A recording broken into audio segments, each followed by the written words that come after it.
Welcome to Sai Vidya Pratishthan Holy Angels English medium school online education में सभी विद्यार्थियों का हार्दिक स्वागत। तो आज हम हिंदी व्याकरण का आगे का लेसन देखेंगे, शब्द भेद। ध्वनि, अभी ये हम ध्वनि सब सुनते हैं, अलग अलग पशु पक्षियों का आवाज़, अलग अलग वस्तु साधनों का आवाज़। तो ये इसमें से क्या होता है, आवाज़ निकलती है यानी ध्वनि निकलती। सपोज क्या है, स्कूल में, सभी के स्कूल में क्या होती है, घंटा होती है। तो वो घंटा बजने के बाद हम लोगों को समझ में आता है कि अलग अलग पीरियड होने वाले, पीरियड चेंज होने वाला, या 1 घंटा हो गया या 2 घंटा हो गए।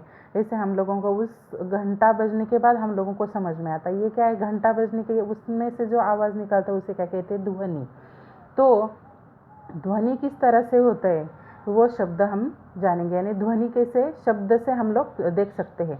अभी शब्द क्या होते हैं, शब्द के भी 2 भेद होते हैं, सार्थक और निरर्थक। सार्थक यानी क्या, जिसका अर्थपूर्ण शब्द बनता है या अर्थ निकलता है उसे बोलते हैं सार्थक शब्द। और निरर्थक यानी वो शब्द कैसे होते हैं, सुनने में अच्छे लगते हैं लेकिन उसमें से कोई अर्थ नहीं निकलता है।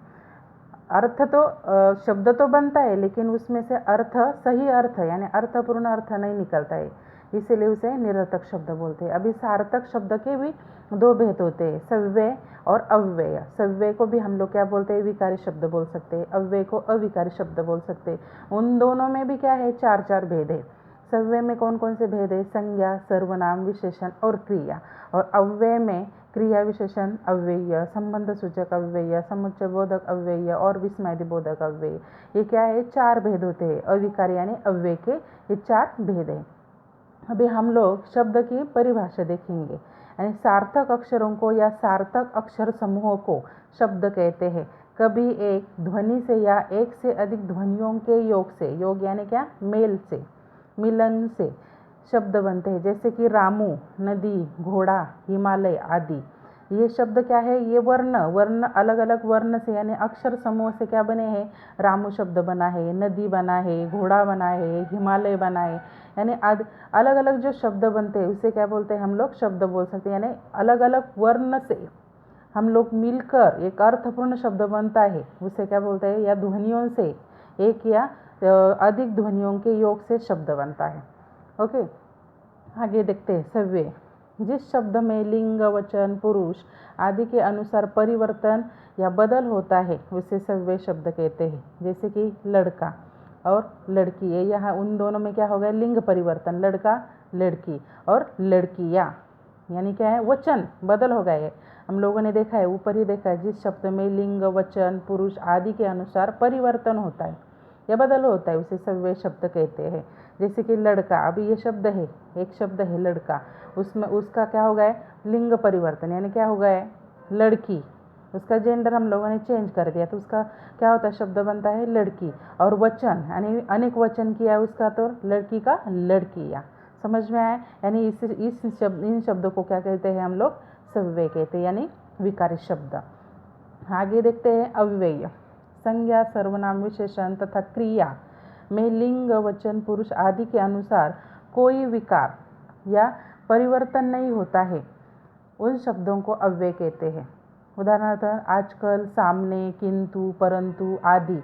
इन शब्दों में कोई किसी भी प्रकार का बदल नहीं होता है या परिवर्तन नहीं होता है, इसीलिए उसे क्या कहते हैं, अविकारी शब्द, यानी क्या बोलते हैं, उसे अव्यय कहते हैं।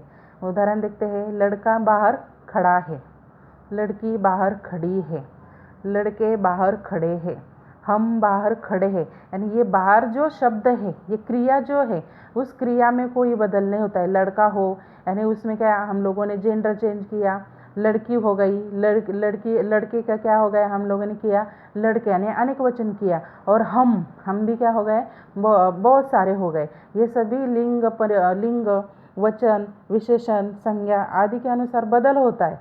तो इन सभी में क्या होता है, बदल नहीं होता है। कौन सी क्रिया में, बाहरी शब्द की क्रिया में बदल नहीं होता है, लेकिन ये सभी चेंज हो गए फिर भी, लेकिन इस क्रिया में बाहर, ये बाहर खड़ा है, खड़ी है, खड़े हैं और खड़े हैं, इस क्रिया में कोई भी यानी किसी भी प्रकार का चेंज नहीं हुआ है, बदल नहीं हुआ है, परिवर्तन नहीं हुआ है, इसीलिए उसे विकारी शब्द यानी अविकारी शब्द कहते हैं, यानी अव्यय कहते हैं।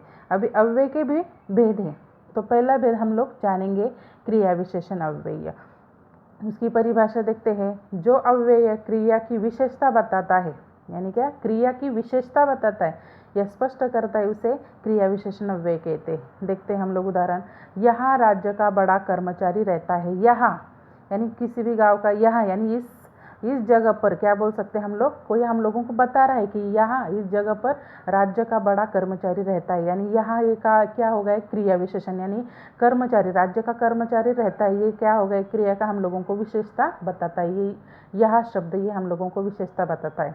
और वह धीरे धीरे धनुषाकार होता जा रहा था। वह धीरे धीरे कौन होता जा रहा है, धनुषाकार होता जा रहा है। वह यानी क्रिया की हम लोगों को धीरे धीरे इस शब्द ने क्या किया है, विशेषता बताई है या स्पष्ट होता है।